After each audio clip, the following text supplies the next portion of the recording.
Sim. No caso do Luan, conta muito mesmo, como a Cris disse, a base familiar. E eu queria que você contasse um pouco da sua base familiar e da sua infância, porque a gente escuta muita história de filhos que não quiseram continuar o legado dos pais, né? Filhos que quiseram seguir em outra carreira, em outra empresa e tudo mais. Conta um pouco da sua relação com a empresa desde pequena. Meu pai que fundou a primeira empresa nossa, então meu avô era propagandista médico, que é aquela galera que leva a amostra grátis, sabe? Médico, que vai apresentar a novidade. Meu avô trabalhava com isso. O meu pai teve uma oportunidade de comprar um laboratório pequeno, isso nos anos 70.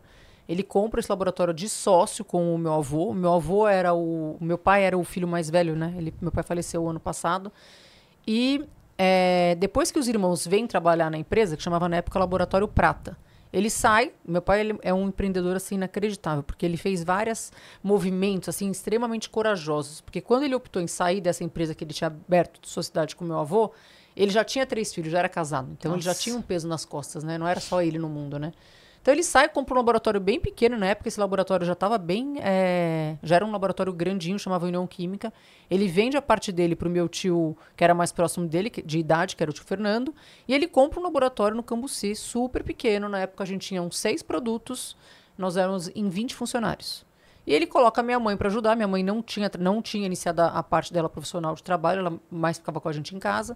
E por uma questão de necessidade, ele traz a minha mãe para ajudar. Minha mãe era uma pessoa que era muito fácil, conversava muito fácil com as pessoas, se relacionava muito com pessoas. Então ele traz a minha mãe para fazer a parte de compras, que é muito importante num negócio, e a parte de pessoas. E a gente começou, a gente já vivia aquele núcleo, porque como meu pai e minha mãe trabalhavam na empresa, minha mãe trabalhava só meio período, a hora que a gente voltava da escola, ela ficava com a gente à tarde em casa. Mas como é o casal que está no negócio, não tem como, a empresa é familiar, acaba trazendo muita coisa do dia a dia da Você vai ouvindo no jantar, né? Você tá ali, né? Apesar que meu pai fala assim, que enquanto eu e o João Adib não começamos a trabalhar, a vida dele era mais tranquila, porque ele entrava no carro para vir para casa, tinha outros assuntos, porque era coisa de escola, não era o assunto da empresa. Quando eu e o João Adib começamos a trabalhar, a empresa veio para casa, não tem jeito. Aí misturou tudo. Nesse momento que sua mãe entrou para a empresa, você tinha que idade? Eu era super pequena, sei lá, 10 anos. Tá, então ainda era uma coisa mais distante pra você, assim, né? Mas a empresa era no Cambuci. Então era caminho, a gente tinha apartamento no Guarujá, então era caminho pra gente ir pro Guarujá. Então de sexta-feira eu saía da escola, eu não ia pra casa, eu já vinha direto pro Cambuci. A gente almoçava ali no refeitório dos funcionários e ficava na linha de produção dobrando cartucho, que era o que uma criança de 10, 12 anos consegue fazer.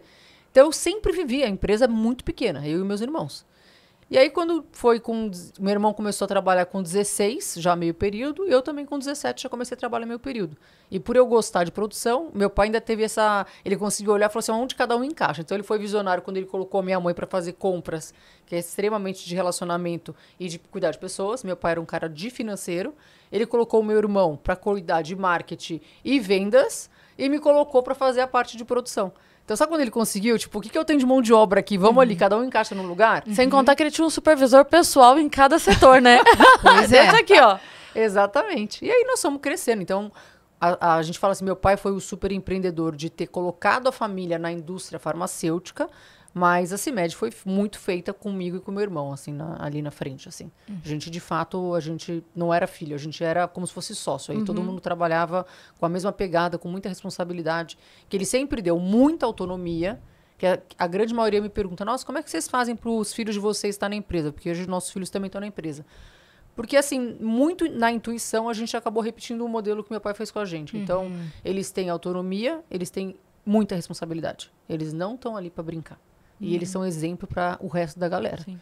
Às vezes tem uma coisa que pode também... Você falando isso agora, eu nunca tinha parado para pensar nisso, mas de repente tem muitos pais que querem que o filho siga no negócio na posição que ele ocupa.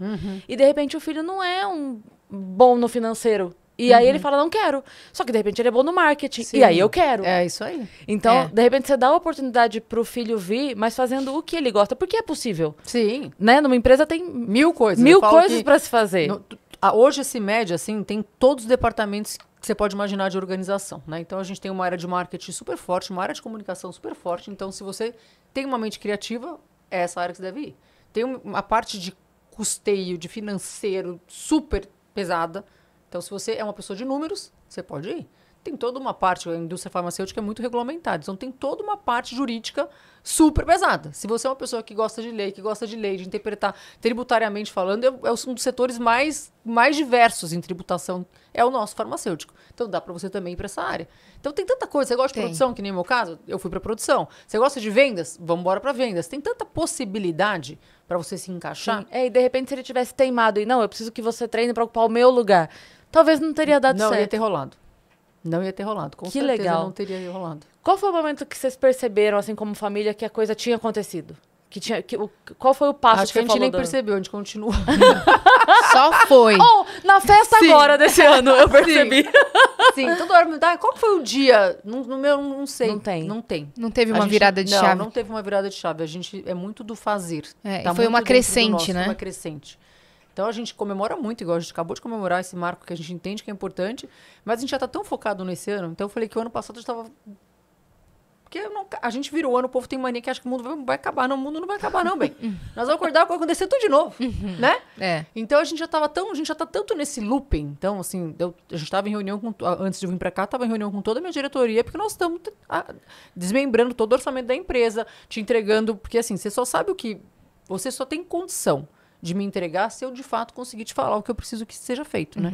Então, a gente está cascateando meta por meta, dividindo cada um. Essa aqui é a tua responsabilidade. É com você daqui para frente, né? Então, a gente estava exatamente fazendo isso um pouquinho antes de eu vir para cá. Então, o ano da CIMED começa muito forte. E a gente tem começa agora já, disso, né? Essa história de achar que o ano começa depois do carnaval, meu filho já saiu perdendo 2 meses. Pois é. Na CIMED, uma empresa que cresce o dobro do mercado e que que tem que buscar uma eficiência, que quer crescer, que quer fazer acontecer, o ano começa na hora que o ano entrou.